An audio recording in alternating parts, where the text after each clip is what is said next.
Hello my friends, Paul here in the RoJoBe Music Workshop and welcome back. It's been quite a long time since I've uploaded any videos. Actually the last video I uploaded was on the 19th of April, which was the final episode of the Tumbi build. So that was over 2 months ago. And I had, prior to that, uploaded the March 2025 shop update video. I didn't make an April shop update, and I didn't make a May shop update video. The truth is, I was tired. I just wanted to step back from the YouTube videos for a while. It does get quite tiring. I mean, I don't edit any of my videos. I don't do production or anything like that, like many of the other YouTubers do. As I've said before, I record a video, I watch it, I upload it. That's it. I don't do any editing or production or voiceover unless I have to, or adding music or slow it down, speed it up. I don't do any of that. I would rather just record what I do, upload it so you see exactly what happens, how it happens, when it happens. So yeah, as I said, it's been over 2 months since I've uploaded any videos, and the last one was the final of the Tumbi build. And I've just taken a step back from it all for a while. There hasn't been a great deal going on behind the scenes. I say that I've not been lazy. I have still been busy. But I just haven't had the mental energy to do any of that recently. Quite a lot of things going on behind the scenes, nothing to do with the workshop or anything else, all sorts of things going on, which I don't want to get into. It's just a lot going on. But like I said, I have been busy since April, over 2 months ago, April the 19th, the last video. And I have bought a few things, not that much really, but a few things. So I'm just gonna, I'm doing this June shop update. Have I mentioned that? Doing this June 2025 shop update in 2 parts, because there is a fair bit to catch up on, and I don't want to be looking at the time all the time, worrying that I'm gonna, get everything in before the time expires. So I'm doing this in 2 parts. So this is part 1, tools, gadgets and gizmos, and part 2 will be at a later date, and that will be recent projects that I had been doing, and 1 or 2 upcoming projects. So let me just put a light on first. Oop. So, like I said, I've been buying a few bits and pieces, nothing major really, but many things that, are going to be helping me in the future with certain projects. So, let me start with this. So this is a set of spanners I've had for a long time, years. Good set of spanners. I mean, they're not, snap-on or anything like that, but unless you're doing heavy work, spanners are spanners, or wrenches as you people like to call them, some of you. So I've had this set for quite a few years, and it goes from 7 mil to 16. So 7, 8, 9, 10, 11, 12, 13, 14, 15, 16. Now why this set stops at 16 mil, I do not know. I mean, for any of you that use spanners or wrenches for anything, particularly I suppose, cars and things like that, you will know that a 17 mil is much more widely used than a 16 mil. There are 16 mil nuts and bolts, but they're not as common. So, I was always a little bit limited with this set of spanners. As I said, they range from 7 mil to 16 mil. Could also do with a 6 mil really, but that's by the by. I can use a little pair of pliers. So from my point of view, the set was kind of incomplete. So I bought some more spanners, some bigger ones. So I bought a 17, 18, 19 and a 20. and they're not the same. They're not the same brand or design as the other ones, but like I said, spanners are spanners. So now I consider it that I've got a full set. It goes from 7mm right up to 20mm. Now, you know, the bigger ones I won't use that often, but I've quite often needed a 17 or an 18mm in the past and not had them. Had to use an adjustable spanner or you know, adjustable pliers, that kind of thing, which is not always ideal. So, full set of spanners now. Right, so another thing I bought, which I had needed for quite a long time, and don't really know why I hadn't bought them before, is a set of picks. So these are quite short ones. What are they, like 4 or 5 inches long? Or, hold on. Some centimetres. I can't work it out in my head right now. So there's a set of 4 here, and they're picks which you can use for all sorts of things. So I've got this one which is straight, and they do have a point on the end. And I've got this one with a sort of a, what's that, 45-degree angle on it, again with a point on the end. This one with a 90-degree bend, and this one which is more of a hook. So this set of 4, and I have to be honest, I have used these a few times already. They're useful for all sorts of things.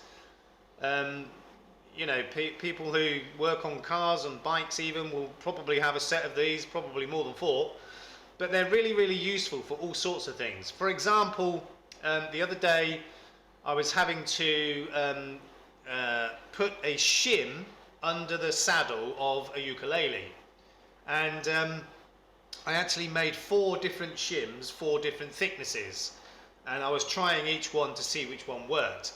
And to get the shim out, because I made it really well and fit properly, I had to use these to get the shims out. So, you know, you can sort of dig away and pull the things out that you need to. And because they've got quite a sharp point on the end, you know, they kind of grip, particularly on wood or plastic or rubber or anything like that, they will grip. So really, really useful tools. Don't know why, as I said, why I hadn't bought some of those before. Needed them for ages. So that's that, spanners, picks. Now, a few other things I bought. I did have a set square, which I'd had for many years, and it broke. The handle broke off it. So I bought another one. This one was pretty cheap, and I think this part is very light, so I don't think it's even aluminium, it's some kind of pot metal. But I had to buy a new one, so I got this one, got quite a cheap one. But the one that broke, oh, they're going everywhere. Hold on. So the one that broke, I ended up just taking all of the handle off, and I ended up with another 12-inch ruler out of it. Steel ruler. So, you know, that was handy. I rarely throw anything away. You know, why throw something away that's perfectly good? It still works. So, I've now got 2 6-inch rulers, 2 12-inch rulers, 3 12-inch rulers, 2 24-inch rulers, and a 40-inch ruler. You can never have enough rulers.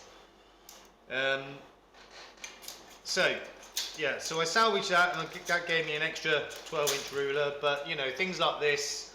And I've also got one of the triangle ones as well. Not sure of its proper name, but I've got one of those as well. So they're always useful to have. Now, one thing I have struggled with in the past is finding the center of a circle.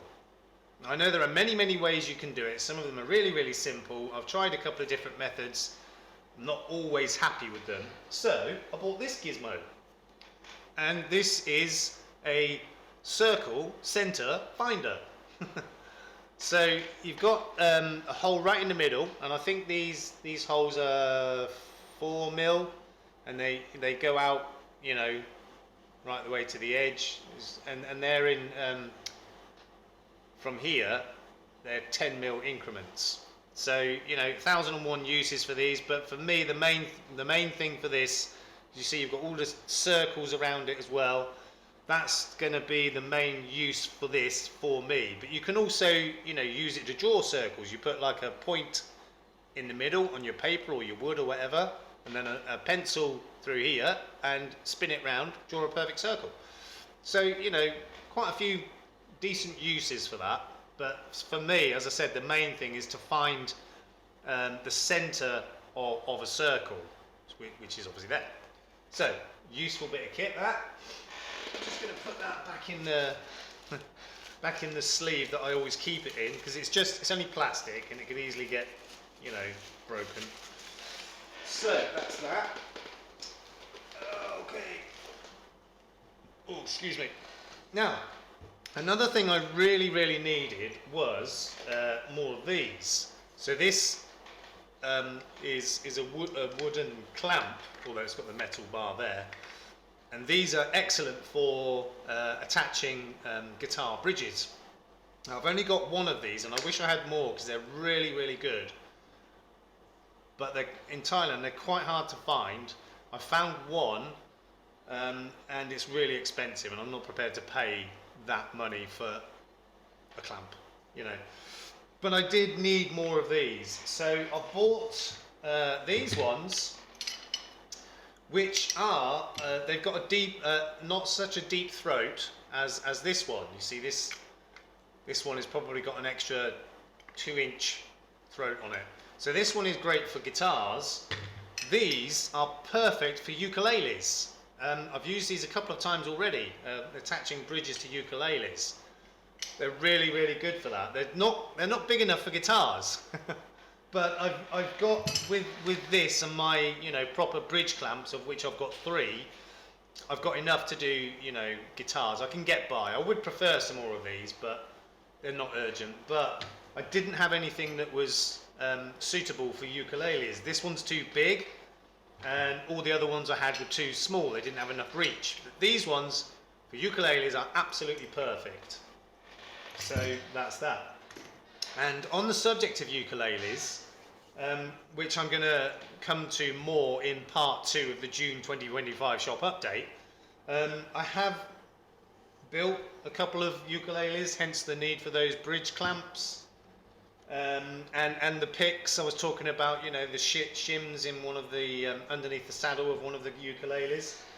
Now, something else I bought for those projects was this. Okay, it's wood veneer. So it's basically paper thin, but it is actual wood. It's wood veneer.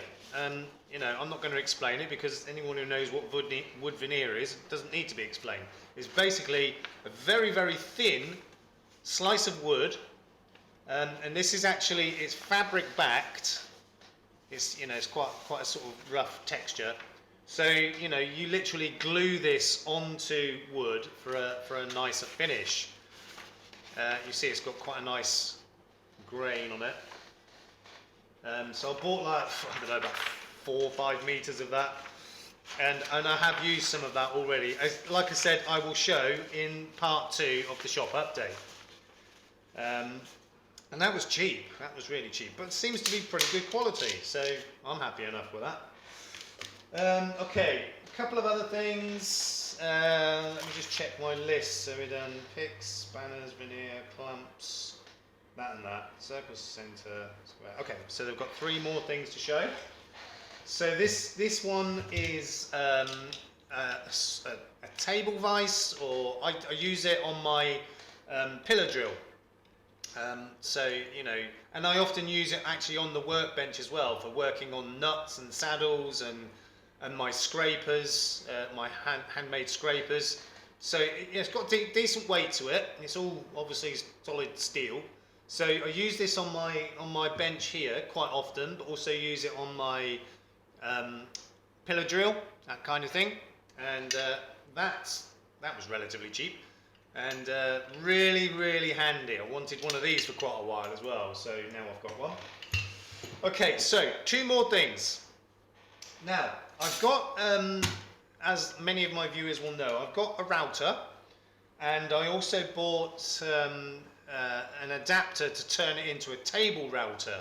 So I basically clamp it into my Black & Decker Workmate, name drops, and so mount the plate in the top of the worktop, and then the Workmate, and then the router, you know, goes up inside it from underneath, and it turns it into a table router. Really, really handy, but there were one or two things that I couldn't do well with it as a table router or just handheld, and that is basically straight lines. So I bought this jig. So this slots over the router itself, and it's got two gates on it. So, you know, obviously your router bit comes through the middle there. So with these two gates you can do straight lines, and these are adjustable as well. So just undo these two top nuts here, thumb screws, and you know, they'll sort of slide in and out. You can take one off if you only need one side. Yeah, that one's just fallen off. So yeah, really, really useful bit of kit. Haven't used this yet, but a project I've got planned for the future, I will almost certainly need this. So yeah, pretty simple design, you know, just a couple of gates. You don't have to use both of them. You can take one off and just use one, or if you're doing, you know, you want to cut a slot in the middle of a board, for example, the board will go there, you know, you clamp these up to it, and you get a nice straight cut. So that's something, as I said, I will be using on a future project, most probably. This one, 100% I will be. Ooh, okay, so this is my electric planer, which I bought, I don't know, 3-4 years ago. Used it once and it was so aggressive, I just put it in the cupboard and I haven't used it again, because I can't remember what I was doing. I think maybe a neck or something, and it immediately took about 10 mil out of the top of it. I thought, oh, crikey, that's no good. Obviously it's something you need to, you know, get used to using.